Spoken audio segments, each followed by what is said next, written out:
Rosberg X Racing takes out the Island X Prix.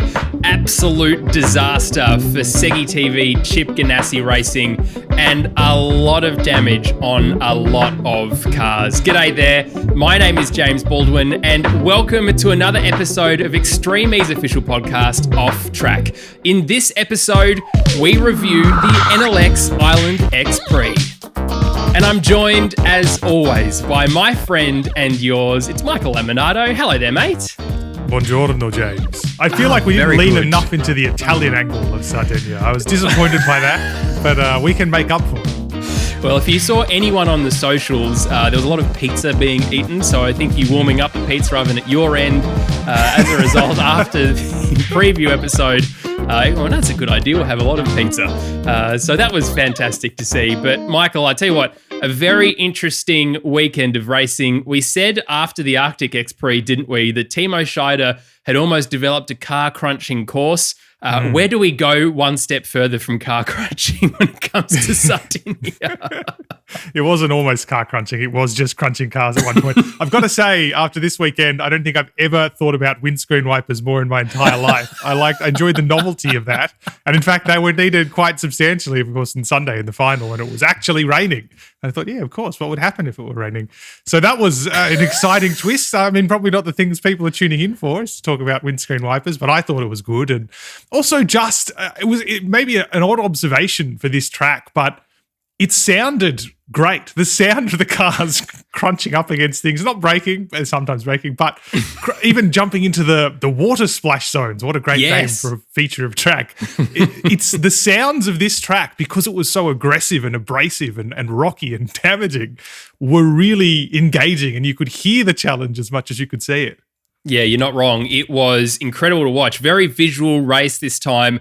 And an interesting track, wasn't it? Because we spoke with Timo and Tamara ahead of the racing, and they said, they broke to us, didn't they, the 5 different lines to take off the start, which of course caused major controversy, which we'll get to a little bit later in one of the semi-finals with the Andretti United car. But it just added an extra level of jeopardy, didn't it? Because they did the track walk, of course, as we know, and they took the GoPros out and they got stuck in some mud like Sarah Price did, and they're trying to analyze as best as they can. But of course, where there was a lot of dust through the practice sessions, of course, it changed for the race because there was a bit of rain, which was not a bad thing, can I just say, which made things change completely. So it was an evolving track, not in the way that we would typically talk about an evolving track, but where the slipping and sliding would change and trying to find traction points and the depressions and the compressions for the car.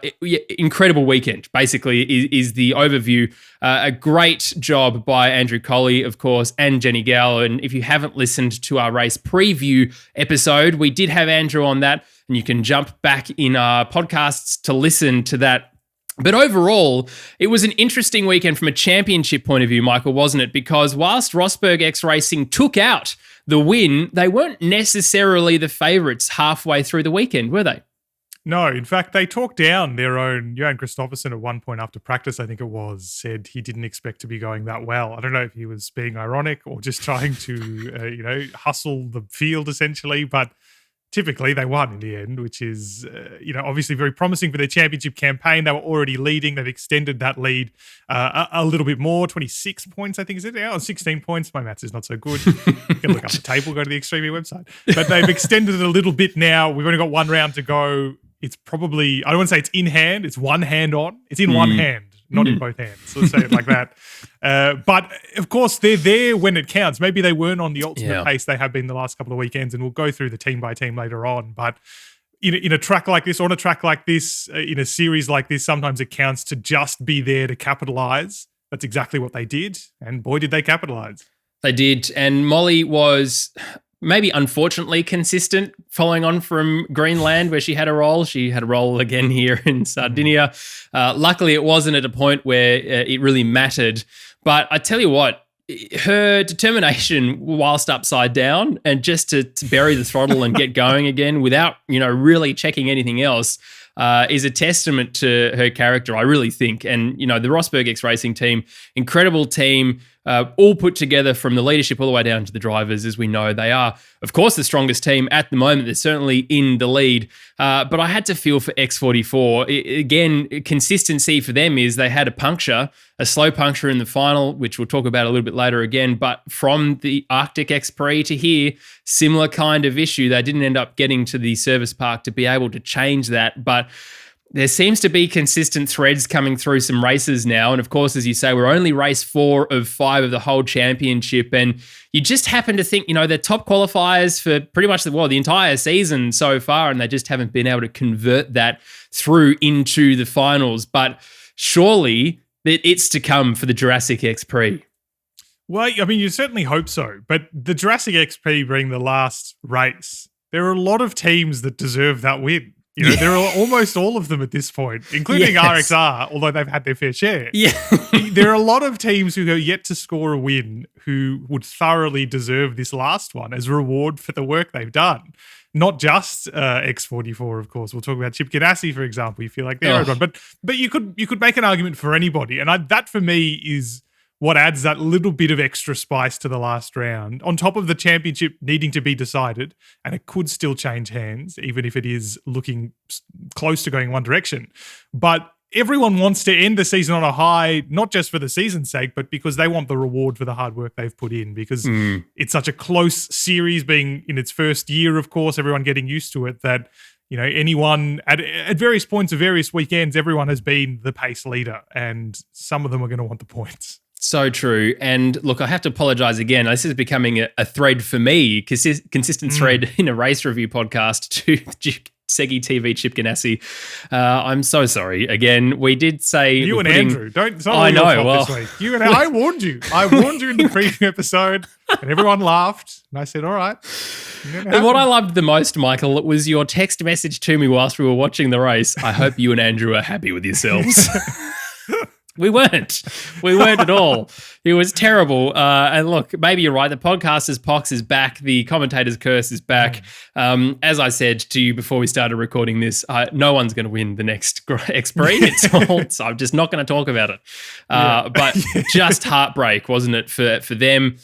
Because they just deserved. And look, we just thought they were getting ahead of the curve, of course, with the bad luck that they had in a couple of races beforehand. But now, the driving style of both Kyle and Sarah, incredible stuff. They deserved to be in the final. They deserved that lead. And it was just, it was nothing to do with their ability that took them out of it. Of course, we'll talk about that in a little bit. But let's go now, Michael, to talk about the finals section of the Enel X Island X Prix. We'll start with semi-final 1. It's a good place to start. Chip Ganassi Racing, X44. And Andretti United. Now, as I said at the top of the podcast, this was an interesting start by Mr. Hansen.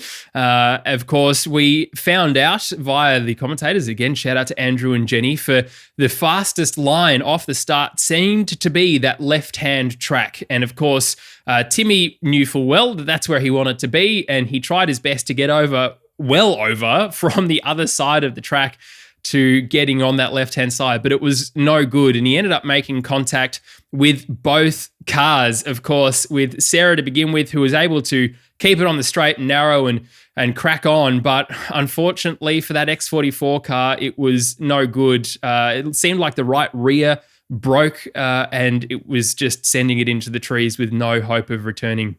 It was a nice try. But it didn't work. It did not work. Good on Timmy Hansen for having a crack. But because if it worked, we'd be talking about him being a genius. But unfortunately, it was just a little bit too close a call, as you said. Really, look, I'm glad everyone's okay, obviously, because it was a big crash for X44. But it was almost funny to watch the overhead shot of him just wipe out 2 cars.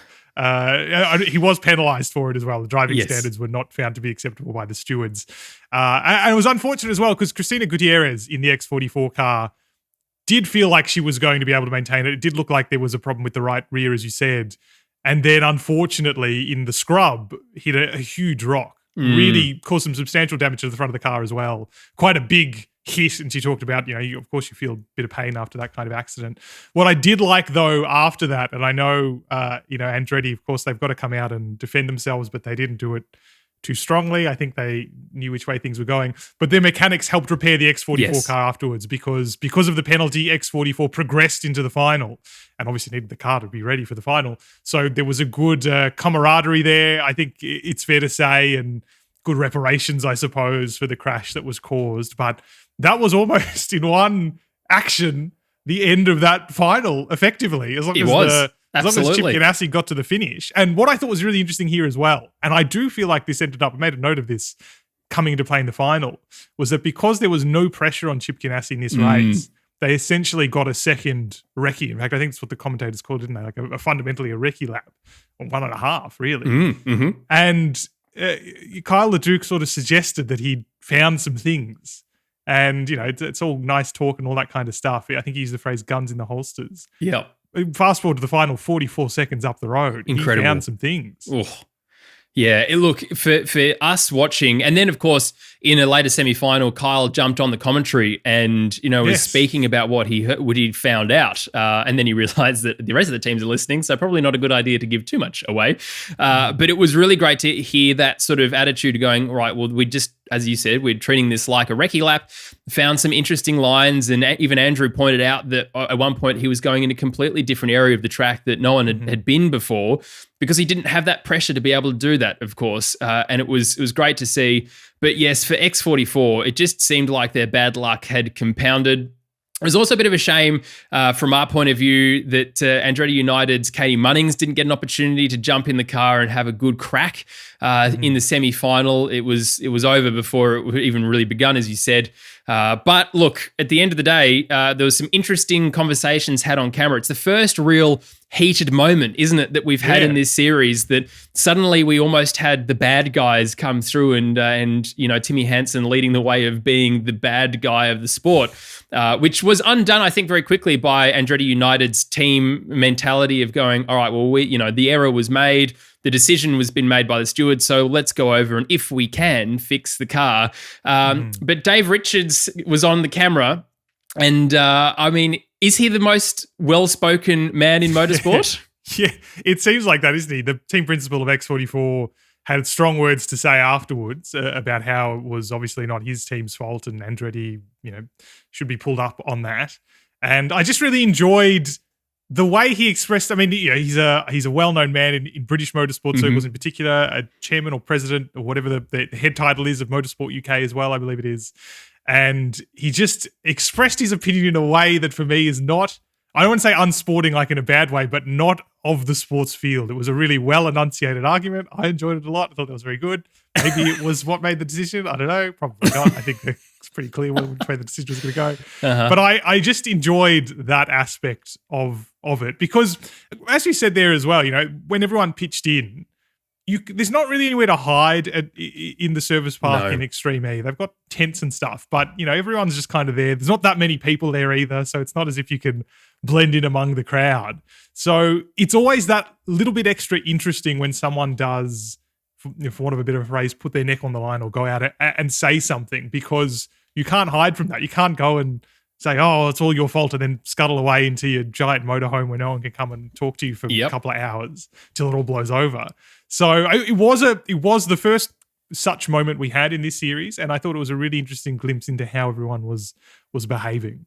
And of course, because, they're going out together and doing these legacy program projects, they're learning more about the issues of climate change and sustainability in the different areas that they're racing. So it's not like he, as you say, can just hide in the motorhome, but also just not see anyone for the rest of the weekend if that was the case. Of course, they're still at Sardinia, aren't they, doing some testing now. So everyone's still around. It would have been exceptionally awkward, I think. But again, look, really, really well done by the Andretti United team to fix that relationship, show the camaraderie. It was a beautiful moment, obviously not so good, but X44 then progressing through with Andretti United taking a penalty. Timmy Hansen was judged wholly responsible for that incident, of course, and they were demoted to last. All right, Michael, let's talk about semi-final 2. Rosberg X Racing, Apt Cupra and Acciona Signs. Well, it was great to see Carlos Sainz back in the car, wasn't it? Through practice sessions, there was an incredible shot of him coming through the field of just four-wheel drifting the machine around, and it was just pure class. It almost gave me goosebumps watching how good a driver he is. And of course, age makes no difference in this sport whatsoever, as highlighted by him and, of course, by Jutta Kleinschmidt. But an incredible attempt, of course, by in this semi-final 2 by Sainz team. They were like, nope, they don't want anything to do with what happened in semi-final 1. We're going to completely go to the right-hand side of the track, take a different line. And it almost worked for him. It has to be said. They almost got into that first position, but ended up being second. But Apt Cooper as well. This is a team that we haven't necessarily spoken a huge amount of in the past, Michael, but I mean, obviously, spoiler alert, they ended up doing pretty well. But for these guys, especially compared to the start, but for these guys, it was great to see just the cleverness of Marcus Ekstrom, wasn't it? Because Andrew Coley mentioned this in our preview podcast, that he's a very clever driver. Whilst he might not necessarily be the fastest driver all the time, like someone like Sebastian Loeb, he's incredibly clever in the way that he does little bits and pieces. Yeah, exactly right. And it was interesting to compare those starts because every race we got leading up to the final, we were learning that little bit more about that introductory 5-lane or more, depending on who you were, if you want to just cut some lanes and invent your own, different ways the race could start.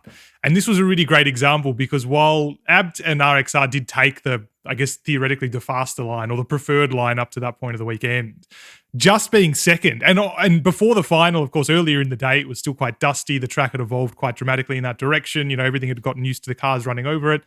There was a lot more dust and he just couldn't follow correctly. It was the correct line, but almost like it was the wrong decision at the wrong time, if you like. Whereas Carlos Sainz, I guess we can say forecast that problem, didn't want to be involved in having two cars taking on that same line, took a punt on his own direction. Wasn't faster than that line, but it was very close. Slotted into second, as you said.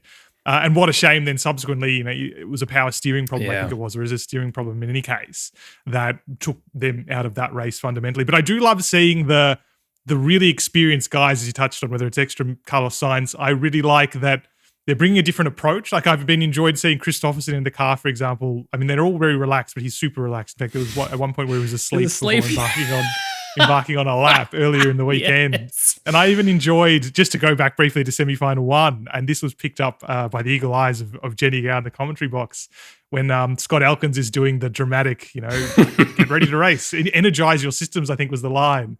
The camera crossed to the X44 desk, and Sebastian Loeb's got his eyes closed getting a back massage as they're talking about energize your systems. And I thought that was really good. So you can see how different drivers are in different mindsets at different points of the weekend. So I really like that. And I did like the approach because so much about, to go back to semi-final 2, so much about what made up these races was that different approach into that first section of the track. Because unfortunately, more often than not all the cars managed all of the rest of the lap. No, and look, good pickup. Scott Elkins, shout out to him. Maybe he read a little bit more of the script this time. It feel like energize your system sounds like something that he wouldn't necessarily have said himself. But it did get very dramatic towards the end. Very good. A great interview as well with him. I thought it was very good. Yeah, it's incredible, guy. Good delivery and everything. Everything was fantastic. We said this to him in our chat with us, like, mate, you're just all over it. You should really charge extra for the delivery of the lines.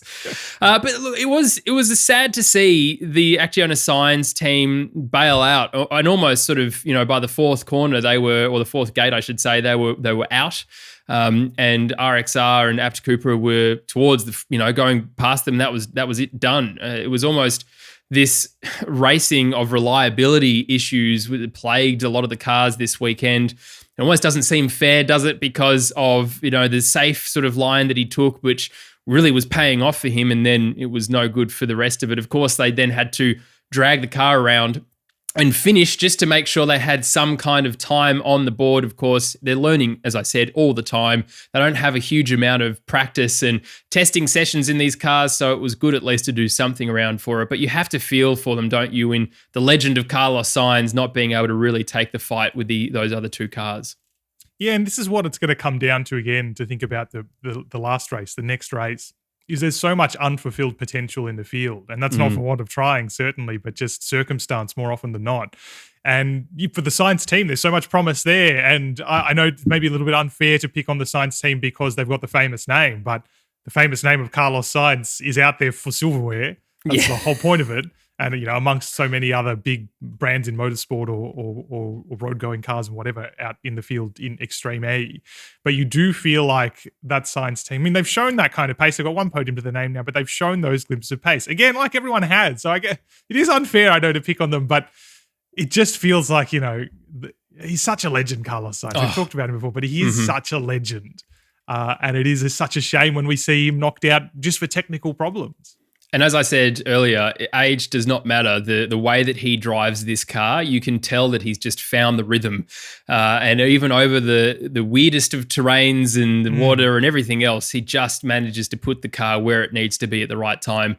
Incredibly good to watch. All right, well, let's talk then out of the semifinals. Let's talk about the Crazy Race, because Crazy Race, almost an underwhelming title for what ended up happening. JBXE, Veloce Racing, and Excite Energy Racing were the three teams in this car. And it was almost over before it started for Excite Energy, but not because of a crash reliability, Michael. It was because Ollie Bennett just missed the waypoint at the lane merge. And a big shout out to Emma Gilmore by, not being sucked into that same line, was she? She was able to realize at the last minute, you could almost see the decision making from the drone shot, and she darted left again to go through those flags. But just one of those things for Excite Energy, as Andrew said, they're in the mid pack. They've got good pace and they've got made good decisions. Most of the time they've had good reliability, but sometimes it's just not necessarily gone their way. Yeah, and it was not the first time the weekend that Ollie Bennett missed some waypoints. So I feel like maybe he's got a future in track design, because all of his changes were good. I mean, that first line was a great line. If it was real, it was legitimate. It was very fast. He could have won it. But as you say, yes, you've got to, unfortunately in off-road, you do still have to be aware of those annoying waypoints, hitting the right parts at the right point. And that did cost him ultimately. And that was sort of the first driver down, if you like, first car down for that race, because eventually it was Veloce was released. They were pursuing them. They were released in the second half of the race. Then really the highlight, if you like, of this race, or the talking point of this race, was what was going to be the pursuit of Stefan Sarazan of the lead. Because that man, when he's got the wheel between his hands, he can just absolutely monster it. We could see that gap coming down. Could see it starting to come down quite dramatically. And then there was a little bit too much drama for him, I think, with not the first roll of the weekend. No, but certainly the biggest accident I think we've seen in the series of a single car, at least. And it was just the rear of the car had a weird compression moment, and where the power went down and up it went and over it went again, a massive shunt. And of course, from the drone shot, a lot of that car all over the place. Luckily, of course, he jumped straight out and seemed to be pretty fine. But as you say, and as we know from the Arctic X Prix, as he yeeted across the boulder yard, he is not one to hold back, and certainly could have chased down the car in front and managed to get them on that top step. Of course, that wasn't to be the case. But yeah, it was just an interesting moment, because it wasn't a huge crash in terms of him hitting a big rock or him going off the side. It was just the way that the momentum in the car, I suppose, had just thrown it over. But it looked huge, didn't it? Yeah, I mean, it was just a little bit too much, as you say, momentum. The way that the rear wanted to kick up over the bump or into the ditch meant that too much momentum fell on the front left, I think it was, and then just tipped the entire car into a roll. And it was good to see him literally jump out, because the car was sort of resting on the side, had to get out essentially the top of the side of the car, if you like. So it was good to see him get out. I know often with these cars, I mean, the wheels came off, and that's sort of the way that it happens with these kind of cars. But a lot of the damage is still, I mean, I'm sure there's some chassis damage in that, but a lot of the drama is often bodywork coming off. So, and that's what it's meant to do. It's not meant to get in the way. It's just meant to go. So that at least is a positive thing to consider with that crash. But that is the point of the Crazy Race, right? Only one car goes through. You can't, we've seen in other races this weekend and others where, okay, one car in a semi-final might drop off for whatever reason, and then the second car can just cruise through to the finish. Mm. You can't do that in the crazy race. The JBXC team was there to be caught, or so it seemed anyway. Who knows if they would have got the job done when they got there. He had to pursue them. And, unfortunate as well for Christine GZ, who suffered a steering problem. Steering problem was kind of the phrase of the weekend in the second stint of that race, I think it was, wasn't it? And it was just after the switch. Such a shame there as well, because it felt like it should have been a very closely contested crazy race. And in the end, there was no contest at all.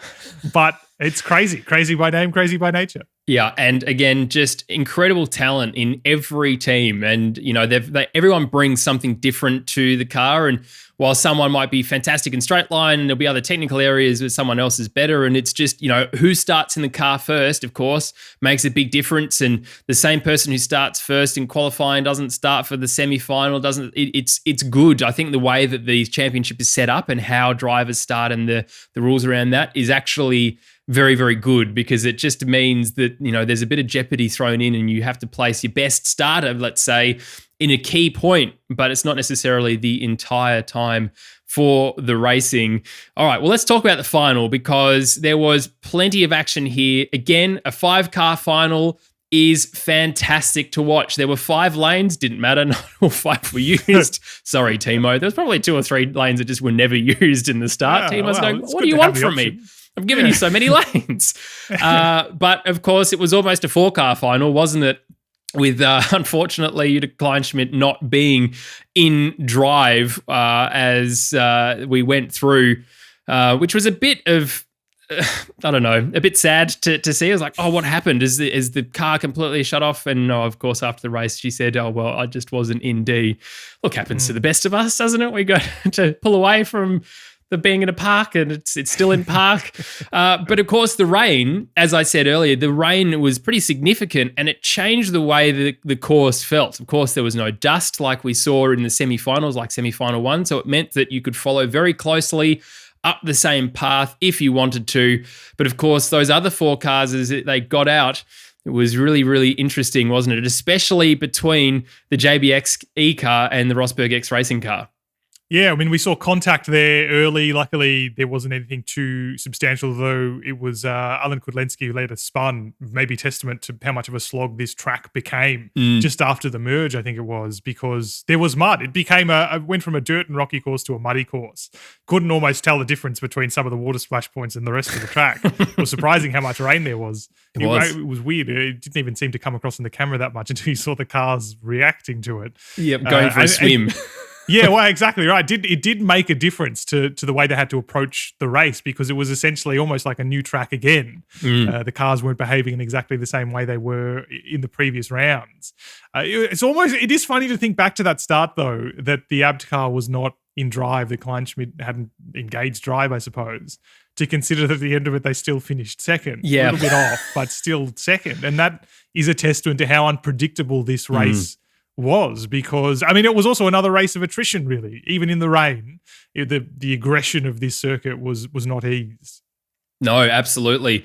And of course, as we said before, with that Chip Ganassi Segi TV racing car, having that ability to go out and just explore some interesting lines where he was the only car on track, I think that made a huge difference in how he and Carl Leduc performed on that opening lap, didn't it? Because he was so dominant. And even coming into that water splash section, as I said, it was a splash. It was like being at a theme park and watching one of those log rides come down. It was a lot of water, but he just dominated that lead. And he was only, I think, 6/10 off that super sector, the Continental Traction Challenge, as it was called in this weekend, from taking those 5 points. I think also, I mean, Johan was only maybe 4/10 off. It was very, very close from what Sebastian Loeb had set days before to what ended up happening in the final. But for X44, as I said to Andrew Colley afterwards, they're not having a great amount of fun with these Continental tyres. A puncture in Greenland meant a slow puncture in this weekend. And it was really well picked up by Jenny Gow that she said, oh, it looks like the front left has got a slow puncture. And you could definitely see the tyre starting to deflate, couldn't you? Yeah, absolutely. And he tried to push on because sometimes just keeping up the momentum can keep the tyre sufficiently inflated to get to the switch zone, and they could decide. I mean, they would have inevitably have decided to change that tyre because we know that it didn't last. But unfortunately, then the steering broke, probably as a result of that, you'd think. And a disappointing end because, and we mentioned this in the preview show, and we saw it during the course of the weekend, this was a Sebastian Loeb event. Oh, yes. He's a winner in Sardinia in rally before coming here in Extreme E. And obviously they were the top qualifiers, but then they've been every round, so that doesn't necessarily stick out of the mind. But they were quick throughout. These guys were quick throughout. This felt like this was going to be the weekend they finally converted. And he had the pace in the final as well. This should have been a Loeb event, a Loeb weekend. But unfortunately, it's not even a technical problem, isn't it? A puncture, the most random of all of the unreliability problems a car can strike in any form of motorsport, pretty much. And unfortunately, it struck them down when things were finally starting to look up. Maybe they would never have caught Chip Ganassi Racing, although, as we know, they had a failure, so it was there for the taking. Yes. It just feels like such a shame. It feels like after this weekend, we're asking so many what-if questions. This, for me, is one of the biggest. Absolutely. And it's really hard to watch, isn't it? Because we know how dominant both of them are in the car. And of course, being top qualifiers for the whole season, being able to perform really well. Again, the Continental Traction Challenge being taken out by Loeb. So those 5 championship points do end up going to X44, which is somewhat of a damage limitation for them for the championship. But again, I have to apologize to Chip Ganassi Racing because the podcaster's pox is no good.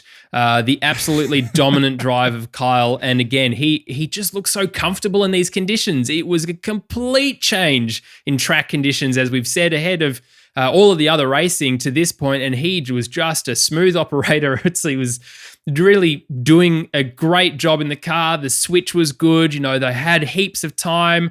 They were able to check the car over, and that's one of the things I quite liked about the Chip Ganassi guys. The mechanic who is able to get out, or the technician who is able to get out into the switch zone to help them with, switching the drivers over and everything else, was going and checking all of the parts of the car, checking all the wheels, all the steering, making sure everything looks good. Of course, it wasn't good, was it, Michael? It ended up being after the 45.6 second lead that Sarah Price had over the other two cars. In fact, she was driving out of the switch zone as the other two cars were entering their switch zone pits. It was heartbreak. It was literal heartbreak for, I think, everyone watching the championship. Even if you're a massive RXR fan or whoever, I think you can feel for Chip Ganassi because it was not really fair at all. The steering went, the wheels are pointing 2 different directions at the front, and you could just look at Sarah's face. It was absolute heartbreak, wasn't it? Yeah, I mean, they were in such a lead, they could have finished all the champagne by the time they got to the finish before anyone else rocked up. We've had a great time. It is a real shame. You've got to feel for them. I think that maybe we can talk about this a little bit later on, but I'll at least raise it now. I mean, Kyle LeDuc built such an impressive lead. He did it by going parts of the track that other people weren't prepared to do in the final, particularly in those conditions. I can't help but think some of the damage was done running over some of the shrubbery, if you like, over some of the undergrowth, just by being so aggressive. That, though, is what we love about this team, isn't it? I know we've said it before, but we'll say it again, is that despite the fact that they just want a good result, they probably, in retrospect, might have been happy to cruise in second or something and bring this one home, or even just cruise in first with a slightly less dominant lead. They go for it at all times. This is a team that is flat out or nothing. And that's what we love about them. And we can see that when things are sort of clicking, that delivers them a 45-second lead. Can't argue with that. But unfortunately, on a track like this, I suspect that some of the problems that ultimately befell the car were caused by them just being so determined, such hardcore racers. And unfortunately, I mean, we saw them check the car. You can't always see things on a quick 40-second inspection and putting your head underneath the car. I've never learned anything from that. I'm not a mechanic though, so I'm sure someone else would. But I can't help but think that one is sort of related a little bit to the other, because, I mean, Sarah Price certainly had hardly even started her stint in the car when the steering collapsed. That's not to blame anyone either. I'm certainly not saying Kyle LeDuc, what have he done? Should have done that. He was leading by 45 seconds. You can't argue with that. It's just that is the risk-reward equation. It's something we've been talking about all season. They wanted that win so much that I think they risked probably fractionally too much. It was also further heartbreaking that we had crossed down live to the action to Kyle after his run, and we were talking with him, and to hear Andrew cut over the top to say, "Oh no." And you just go, oh, your heart sinks.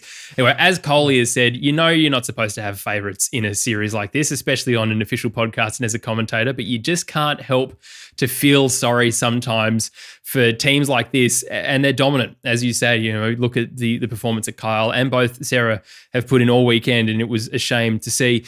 I think my favourite part of this final, though, was after the action had finished, and Johan Kristoffersen was out of the car, and Marcus Ekstrom pulls out, and Johan's able to see Marcus without anything in between them. And he goes, "Where's your door?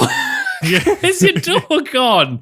Because at some point, well, the door was up. We saw footage of the door up, a replay, and then the next shot was the door was gone. So somewhere in Sardinia, there is an Apt Cooper right-hand door.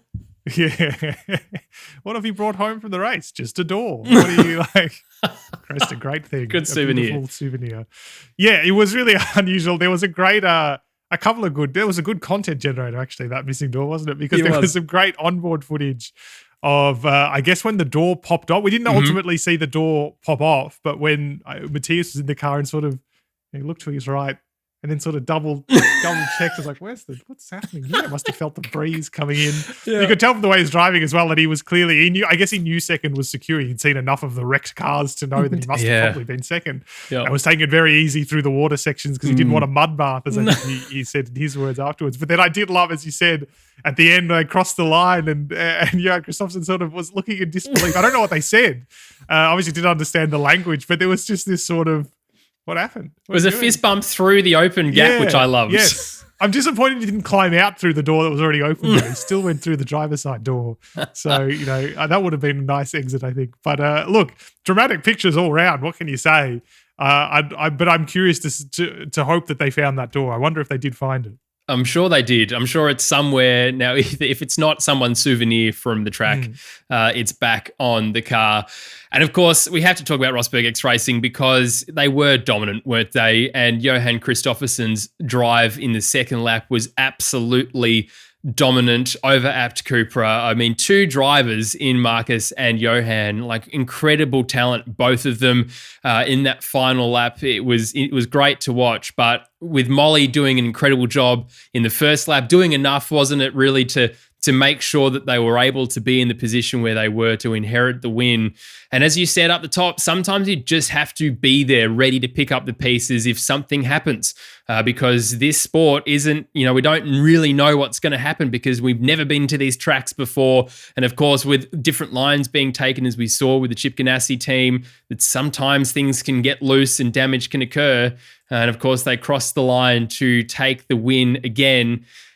It's looking good for the championship for them. Of course, we'll talk about that in a little bit. But for them to inherit the win, Apt Cooper, of course, fantastic for them to be on the podium finally.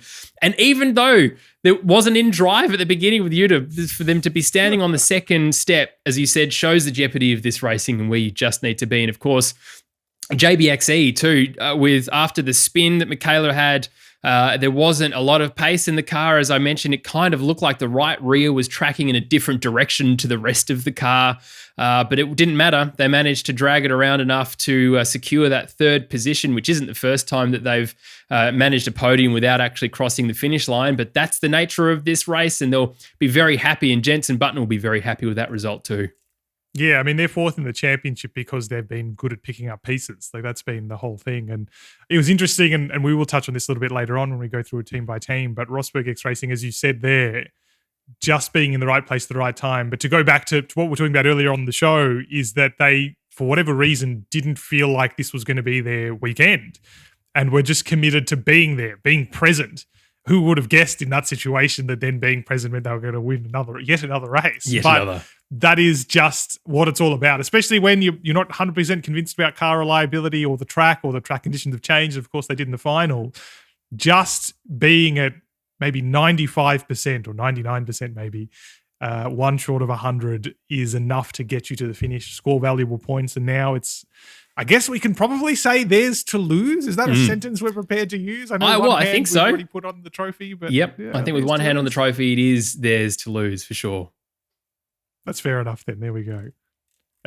Well, that's how the final panned out. We're going to go through team by team in just a second. But of course, you couldn't help but be impressed by the backdrop of Sardinia, could you? It was a completely different challenge yet again. A completely different scientific challenge, though, as well. All linked, of course, to the challenge with climate change and the fight against climate change. But in this particular round, we'll focus, of course, on the oceans, with a focus as well on the wildfires that have ravaged the Mediterranean. In fact, we saw some footage of wildfires just over the course of the weekend as well. Before this race, we caught up with Professor Lucy Woodall, who's part of the Extreme E Scientific Committee, to ask about the impact that these natural disasters are having, of course, on our planet, on this part of the world in particular, and what we can do about them, what hope we should have that we can work our way out of this together.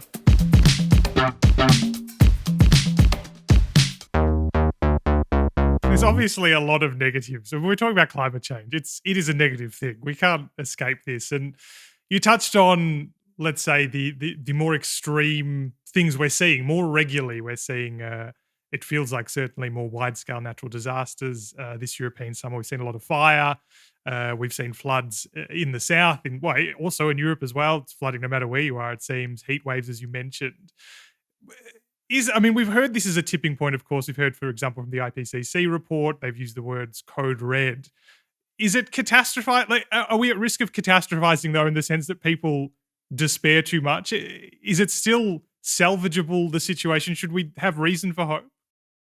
Yeah, you bring up a really good point, because when we keep talking about disaster, tipping points, something just on the horizon, it can make us feel quite powerless. And it's really important to understand that actually it's us as humans that have created this. And I absolutely believe that we have as much innovation to be able to move through this and to really start to think about what innovations do we need for the future and how can we change our behaviors. And I think this needs to happen at multiple levels. You've mentioned the IPCC report. Of course, that is, really based at that governmental level, but it's all the way down from governments, through communities, through our families, and down to ourselves. Of course, disproportionately, nations that are of lower GDP are feeling the impacts and have disproportionately less contribution to the challenge. So I feel that there is the onus on those of us from higher GDP nations to really think about this. And what I would say to people, if they want to know what to do today, what can they do sitting in their cars, in their living rooms, out for their walk or run, when they're listening to this podcast? Firstly, I think it's really important to say that you need to notice how you interact with the planet. Really think about what you consume and use. And it's my belief that unless you do a personal audit, and maybe a family audit, a company audit, and hopefully a national audit on our lives, then we're really unlikely to think about how much we consume, how much we throw away. And it's this overuse of resources and disproportionate overuse of resources that is our real challenge and our real crisis that is being exacerbated by each of these other complex challenges that we've spoken about. So each of us are unique and our situations change from each of us. So it's important that one solution is not right for all of us. So, for example, if we think about plastics reduction, plastic has been in the media quite a lot. People have talked about marine pollution, marine plastics. So I live in the UK, so I'm privileged enough to be able to have clean, potable water flowing from my taps. So I never buy bottled water when I'm in the UK. However, globally, many do not have this luxury. And let's talk about it right now. It is a luxury, although many of us take it for granted. So it's really important that we don't demonize specific products or actions because we all live in a different space. I think regards climate change specifically, there's a real huge problem because of this disproportionate impacts are being felt by some of the poorer nations. So some things I think about are my food. Where's it come from? What is it? And I choose local products. I also take public transport when I can, and I'm carefully considering when I can appropriately transition into an electric vehicle. But again, I really remember that I'm in a privileged position to have options for my food, my transport. So I can make that choice. So I do think that there are many global threats, but these, again, have largely been created by wealthy monetary nations. So the onus is on each of us to make practical changes that we can make and that we can afford to make in our daily lives. That was Professor Lucy Woodall, a member of the Extreme East Scientific Committee. We'll be hearing more from her in the next couple of weeks to hear a little bit more about, of course, her specialty as an ocean scientist, but about the climate change challenge in general as we head towards our final round at the Jurassic Prix in the UK. We've talked about how this weekend unfolded, for better or for worse, depending on who you were, but let's go through it team by team, James, because everyone deserves a word. As we've said, everyone at some point this weekend, or certainly over the course of the season, could have justified a much stronger result than they've had at various points. It was Excite who finished last on the points table this weekend, ninth in the crazy race, but a rough ride for them, really. I mean, they retired. It was a retirement for them with steering problems, one of many that we saw. Might have many that we saw for them over the course of the weekend, in fact. They didn't even finish Q1 with a steering problem, and then they couldn't get up to speed in Q2, but it was just from start to finish a difficult weekend. Yeah, and look, Christine GZ did a great job hopping on the commentary as well within a different session to Kyle LeDuc. So that was at least some sort of positivity for her for the weekend. But yeah, as you say, look, they're great drivers, aren't they? Both of them, and Ollie Bennett as well, being a businessman as well as loving racing and doing all the wonderful stuff that he's doing. As we spoke about in the pre-race podcast, it's kind of just never really gets spoken about enough because they're always, something's either happened to them, but they're well in the mid-pack or towards the back. And again, it's an unfortunate result for them in this instance because of, well, it's just failures, isn't it? It's component failures that not necessarily any big errors that they've made necessarily, except for missing waypoints, of course, which is a penalty, not necessarily not finishing. But yeah, as I said up the top, it was almost a racing of reliability, wasn't it, for the whole weekend? And it happened to them again. I mean, it's going to be more, it's home soil, isn't it, for Ollie Bennett when we get to Dorset for the Jurassic Prix in the UK. So hopefully there can be some good luck there coming through for both him and for Christine GZ. But yeah, it was tough to watch because when they're on, aren't they? And they're magic to watch in the car. But again, just some bad luck. Well, that's it, isn't it? And you do feel for any team that, especially early on, I mean, beginning with qualifying with the Q1 DNF, but then even in the crazy race, for example, to not be able to finish the race. And as you mentioned earlier on, there is such a limited amount of seat time for this series. You only get so much in a weekend and you only get 5 weekends a year this year. To not finish sessions is painful, and it does accumulate over the course of a season. Compare, for example, to series leaders Rosberg X Racing. Have finished virtually every session off the top of my head. They even managed to finish qualifying this weekend after a roll, for example. I'm sure there was one or two maybe they didn't finish, but nonetheless, they've completed a lot of the running. But when you see several retirements over the course of a weekend, never mind over the course of a season, that accumulates, especially when, again, in the first season, everyone is still learning the car, learning how it works, learning how it wants to be driven. You just lack that knowledge when this kind of thing happens. So it is a little bit of a shame. And I suppose it's good to know that, we're confirmed for a next season for Extreme E. Lots of different opportunities for racing. We might be going back to similar places where we've been this year, but hopefully it's enough of a year to get everything together so that for next year we can see some teams closer towards the front. And I know that they will be very disappointed, the Excite Energy guys, around the result for this weekend. We have to feel disappointed as well, don't we, for Veloce Racing. Emma Gilmore, from my neck of the woods, from New Zealand, she's been trying to book a quarantine hotel to get home for Christmas since she arrived, I think, in Greenland. Hasn't been successful enough to do that, which has been unfortunate, which means she spends her Christmas in the UK.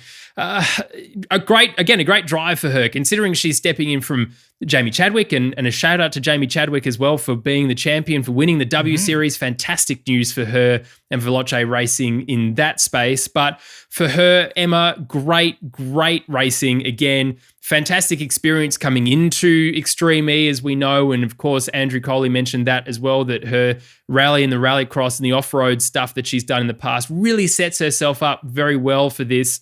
And Stefan Sarazan, who just sends it. I mean, this is, talk about licking the stamp and sending it. This is the guy who you can, just know for sure that if there's an opportunity to send it, he can do it. But they carried great pace this weekend. It was a shame they finished 8th overall, of course, and not doing that well. But there were really key moments where they were doing a very good job indeed. Well, yeah, I mean, they were third in Q1, and that sort of underlined, as a lot of the weekend did, how much of an improvement Emma Gilmore had between her first jump in the car last round in Greenland compared to this. Seemed very much at home. You would be forgiven for thinking she was racing most of the series. I guess in a sense she has. It's not that long a series, but still, she was very comfortable in the car, very much up to pace. And up to scratch for this weekend. But unfortunately, DNF in Q2 was damaged wheel, one of the damaged wheels with Stefan Sarazan in the car. And then, of course, that left them on the back foot, put them in the crazy race, which is never where you want to be because it's hard to progress. And then, of course, as we saw, extremely hard to progress when your car is upside down. That's ultimately how their weekend ended. You can't, similar to Chip Ganassi Racing, for example, you can't fault them for going flat out, especially as we get towards the end of the season, as these guys are off the championship lead. The championship is out of the question for them, really. Now it's just about glory, fundamentally, just going for wins, just trying as best you can. You don't need to play the percentages. You just want to go out there flat out. You can't say that's not what they're doing. It didn't work for them this time. The terrain worked a little bit against them, but they hopefully will be able to string that together. Maybe if the terrain is a little bit more easy going at the Jurassic X Prix, for example, we might see these flat out styles come to the fore a little bit with nothing on the line. It's interesting to see what championship mentality is like for those who are still in the picture, whether that affects their driving styles. Maybe that opens the way even more so for the guys at the back who just finally want to get that podium result that they've missed this year. So a difficult weekend for Veloce, but it could lead them into something a little bit better next time out. And let's hope that that's the case, because they definitely, again, like everyone, really, don't they? They deserve a good crack at it. And I think, honestly, with Emma and Stefan, it's a great pairing. There's a good consistency element from Emma now. As you said, she looks really great in the car, and Stefan is just able to send it and take a little bit more of the risk. You almost need someone who's a little bit more conservative and someone who's a little bit more of a risk taker, depending on where you're at in the laps, from lap 1 or lap 2, depending. So genuinely think it's a great pairing, and we might see Emma, hopefully around the course of Jurassic X Prix, depending on whether or not Jamie's back in the car. Acciona Sainz racing, of course, with Carlos Sainz and Leia Sanz. Leia seemed a little bit more comfortable, didn't she, in the car this weekend compared to Greenland. Of course, we know she is incredible on two wheels. We've said that time and time again. And again, it wasn't necessarily their fault. It was a failure of the power steering that meant that they couldn't get through to the final. But overall, Sainz, as I said before, incredible drive all weekend, a masterclass to watch, a lot of the different paths that he took around the track, and Leia doing some fantastic stuff as well. Yeah, just another weekend that they couldn't quite string together because they were second in Q1, so things were looking very good. But unfortunately, it was a spin for Sands in Q2, I think it was, that meant they sort of limped through that session, dropped down the order. They were in semi-final 2, so not a bad result overall. That's thanks to the new qualifying system, which means one bad qualifying result doesn't cook your whole weekend. Which is good. A bit more variety. Yes, it's good. Absolutely. And that, again, we've talked about it already, haven't we? But a great start in semi-final 2 just showed us what could have been for this team. Again, and we've seen this. I mean, luckily they've got a podium to their name now because it would have been a bit of an injustice if they hadn't over the last couple of weekends. But we're seeing this team has some good racing nous in it. It's a team that is set up to take advantage of things. And we saw that at the start of semi-final 2. They took advantage of the fact that no one was considering the outside line as worthwhile. They took it. They avoided the dust, got into second. Unfortunately, the steering did not survive the journey.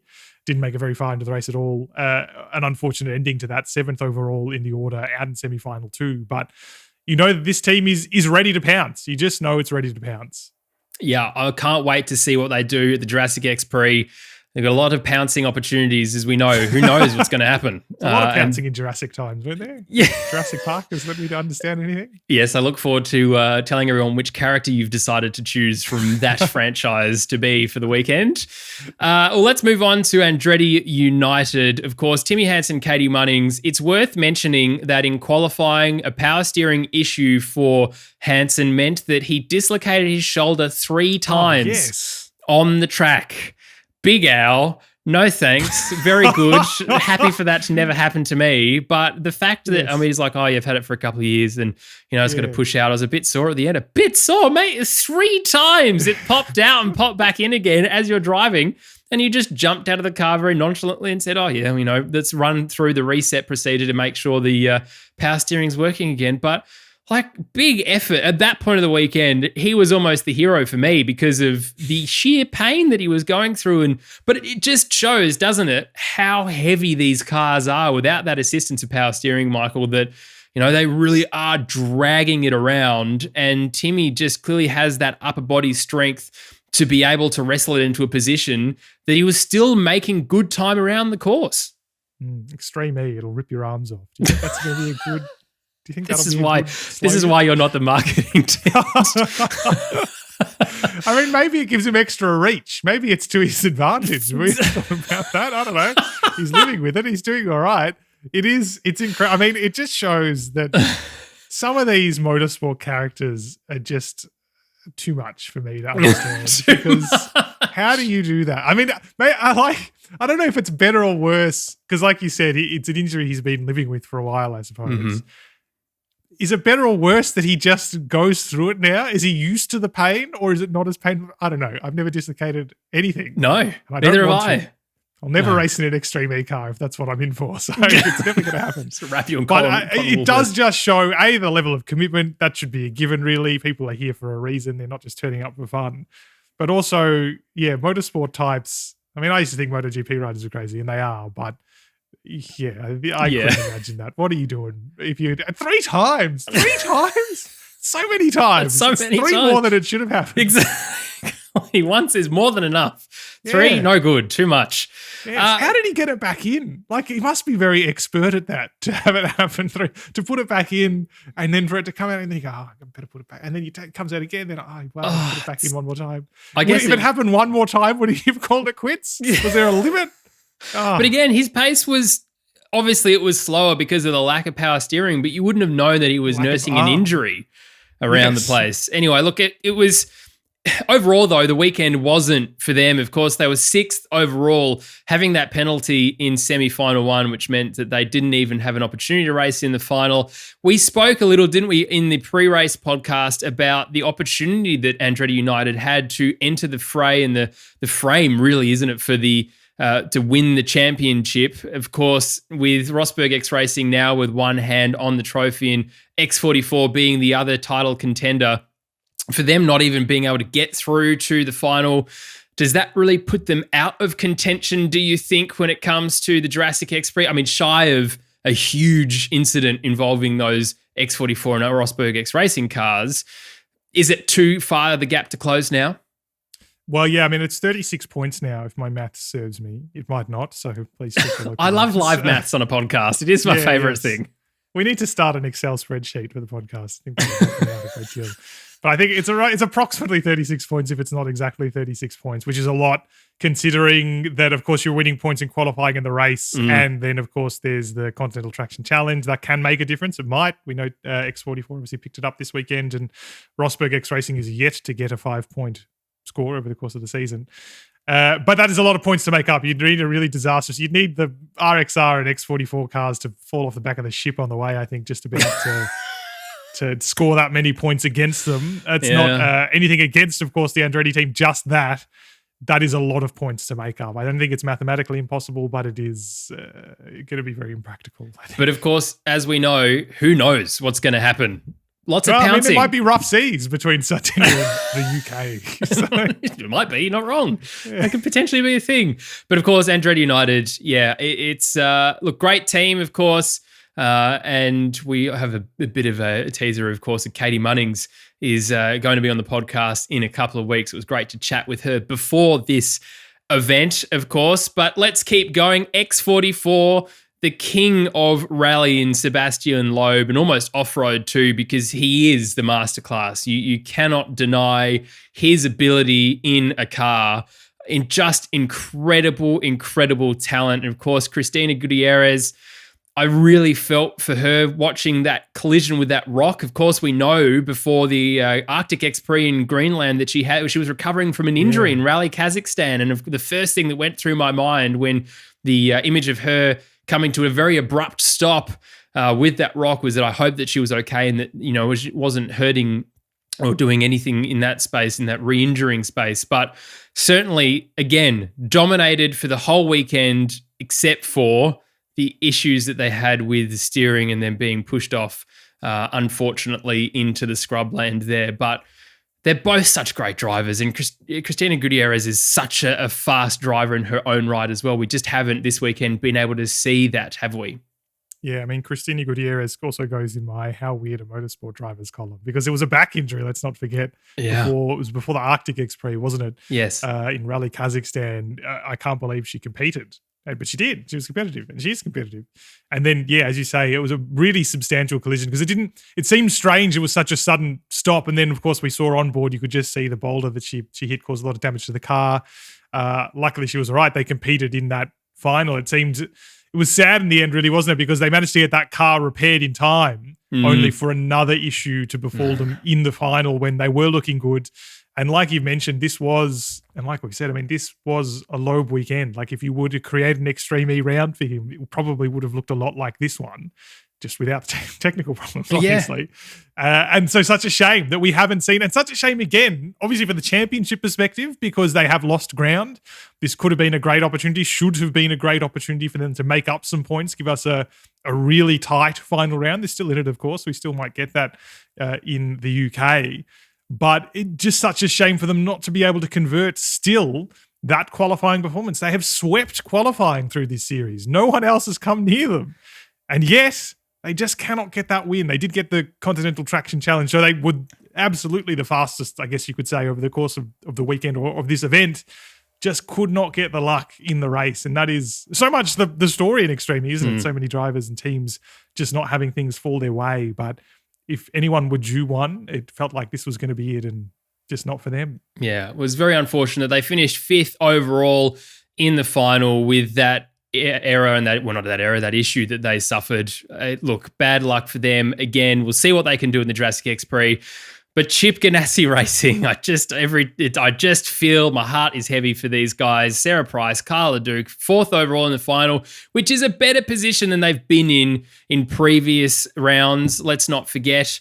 But again, it was the reliability issue that caused them to not win and not take out. You could imagine the relief, the sense of, Andrew says you get the monkey off the back in terms of being able to show how successful and how quick you are. Of course, with Chip Ganassi himself standing there, would have been a great weekend for them to have taken out overall. Of course, they were doing incredible things. Kyle, as you mentioned, with the alternate lines going through the final in a different racetrack compared to what they'd been on before. And Sarah not really getting an opportunity to show how great she is in this vehicle in the same conditions, but they had it all to put together, and they did. They had that determination. They ignored the bad luck that they had in previous races, and as they said, they were here to win. They had the guns in the holsters, and they took them out for the final, at least for the majority of the final. They were out of the holster and doing so well. Yeah, and I mean, it was a roller coaster for them as well, overcoming adversity, not of just the championship to date, but broken suspension in Q1. But they were rapid enough in Q2. They were 3rd overall, I think, on the grid, if you like, or in the qualifying classification, which put them in semifinals exactly where they wanted to be. Looked very easy way forward from there, of course. And then looked like they were putting it all together in the race. I do wonder, though, the championship is out of the question for them. Obviously, the luck they've had. So I guess points sort of don't really matter for them so much. It is about the glory. But it seemed like in that easy route through the semi-final, they had an opportunity to go for the traction challenge. And they chose not to. I mean, I guess you can say that the counter argument to that is that they were spending that time looking for advantages on the track that other teams and drivers wouldn't have the opportunity to do. So paid off in that sense until, of course, the failure in the race. Yeah. But there was an opportunity there for them to take it. We didn't see anyone have too strong a crack at it after qualifying. I mean, typically you wouldn't anyway because you're in racing circumstances, but there were opportunities. They didn't take that. But yeah, I mean, you could see that all of that ability did come through to the fore this weekend against, again, as I said, adversity over the course of the weekend, and came, a minute or two maybe from ultimate glory, and just didn't pay off. And it is such a shame. You couldn't help but feel that director was almost gratuitous in crossing to the onboard camera for Sarah Price, who was just absolutely gutted in the car, you could say. And it was emotional because it's not about playing favorites, as you said. It is just these guys up to that point absolutely deserved it. Absolutely deserved that win. Could not have done anything better. And then, unfortunately, it was a technical problem that robs them of it. And we had a great chat with her. If you haven't yet listened to that episode of the podcast, please go back and do that. She is a legend. And also Jason Statham, it seems. Jay, and look, you know what? I'm not even going to mention, I'm not going to talk about what they potentially could be like at the next race. I'm just going to completely ignore them. Maybe that will help. I don't want to hear them mention them again. Don't you say their name? Okay, yes, fair enough too. JBXE, Kevin Hansen and Michaela Allen Kolinsky.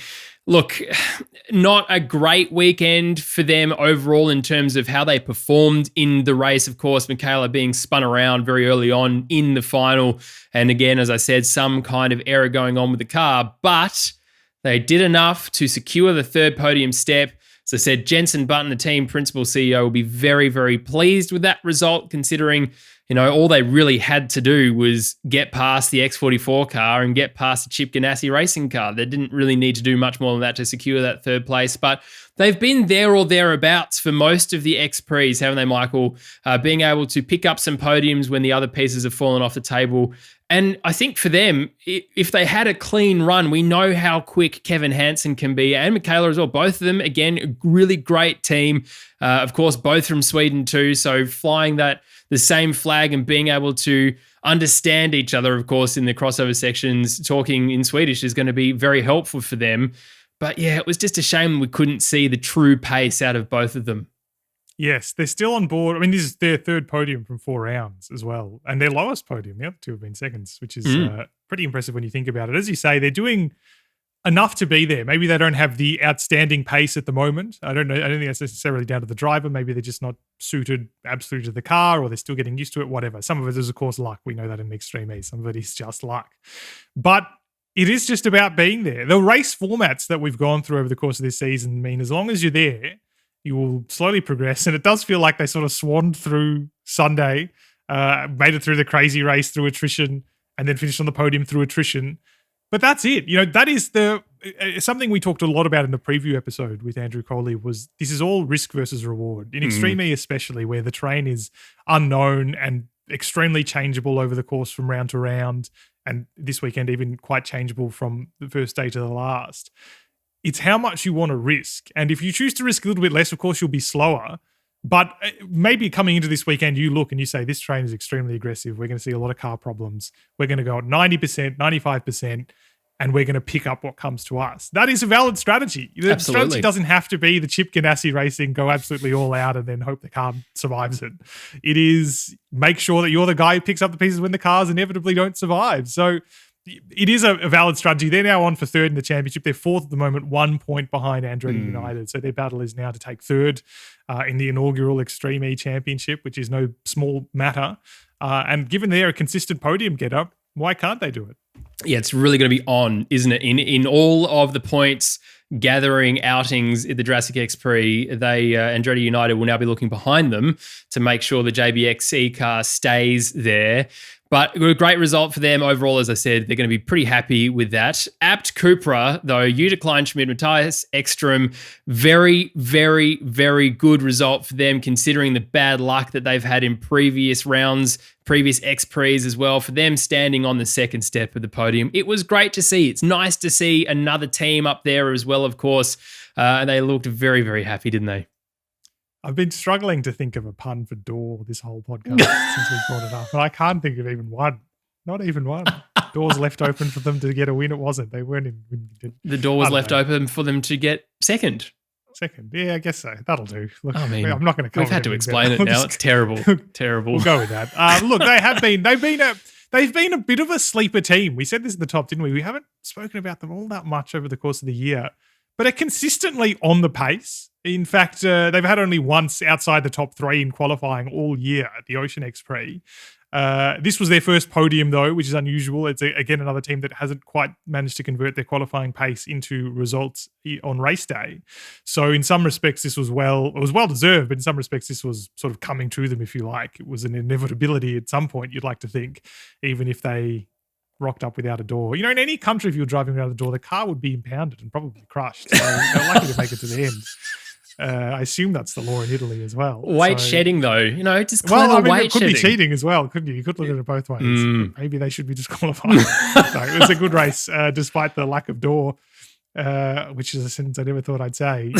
They are, unfortunately, again, I mean, a lot of teams are out at the championship count at the moment, but it is a team that has that potential, that has shown that potential, and it's just a matter of stringing it together. And in a series of staccato as this as you like, it has been a struggle, but they can build on that. And especially now that they're fifth, with the Acciona Signs team having some good performances, for them to sneak in now on 83 points, that is a good place for them. They're within reach of that third place, really. There's only 10 points that separates third to them. So if they get a good weekend, that could be the maker for them, the Jurassic X Prix. And look, let's talk about Rosberg X Racing. We said in our interview with Molly, of course you're brilliant, of course you're fast. It's because you're Australian. And that seems to have carried through for all of the X Prix to date. As you said up the top, though, they weren't exactly feeling all that confident about this weekend. For sure, they weren't the fastest car on track, but they were the most consistent and there to take the victory after the issues, of course, with the Chip Ganassi Racing team. It's good news for Molly. It's good news for Johan. And of course, Nico Rosberg will be very, very happy indeed. Yes, it's Australian that makes her fast. So I look forward to Johan Kristoffersson getting his citizenship soon. Come and join us down under. Nico Rosberg too. Why not? Bring the whole Why team. not? Yeah, exactly. Everyone long journey on the citizenship. ship, but a lot of people have done it. They can do it too. It was, it's not a masterclass from Rosberg X Racing because it wasn't their cleanest weekend. It was a roll for Molly Taylor. We talked about one of the bits of footage that made the highlight reel, I suppose, if you can call a big crash like that a highlight. You know what I mean? But they were always close enough. I mean, this is a team whose performance floor seems very high. I don't know who built that house, but the floor is very close to the ceiling. It wouldn't fit very many tall people. Shaquille O'Neal would not fit in there. But it is in that sense, they're very consistent, right? They're never having a bad weekend. Their bad weekends are still delivering very good points. I mean, they've only not won one race. They've never qualified lower than third. This is a team that is built to win this series. X44 has the potential to take them on. That is absolutely clear from what we've seen. But RXR is just, maybe some of it is luck. You never want to write off championship wins as luck. Absolutely not. But they have just always been there to capitalize. I mean, no retirements, I suppose, is a big part of that as well. They've never been taken out, for example. Mm-hmm. But this is, we're seeing it all come together for them in a series in which bringing everything together has clearly proven difficult for a lot of teams. It hasn't for them. And that is why they have one hand on this trophy. Yeah, it's going to be a fantastic final race of the season at the Jurassic X Prix. Well, Michael, that's our team-by-team analysis, our full race review of the Enel X Island X Prix.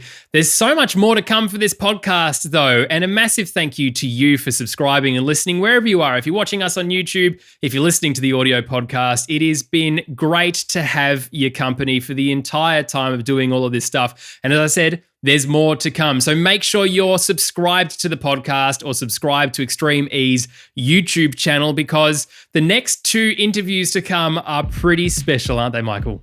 Yes, we've got soon, in a week or so, Katie Munnings, whenever the next podcast is coming out. What time is it? I don't know. It's been a long weekend of motorsport. Katie Munnings is coming up next. We spoke to her shortly before the Island X Prix. So we spoke to her about happy memories, winning in Greenland, for example. So it's a very upbeat interview. So don't worry about that. And then after that, we've got the big boss, Alejandro Agag to talk about how this first series has come together. And that'll be, I guess, kind of on the eve of almost of the Jurassic X Prix, because it's not that far away now. It's going to come up quicker than you know it. Then it's going to be Christmas and you're going to wonder where the year's gone. And you're going to say to your friends, God, the year went fast, isn't it? And we're going to be, yeah, it's a very mundane thing to say, but a lot of people like to say it. So it's going to creep up on you. That's all to come in the next couple of weeks. Well, we can't wait to do all of that with you. As I said, make sure you're subscribed. It's time to say goodbye. We'll catch you in a couple of weeks' time for our chat with Andretti United's Katie Munnings.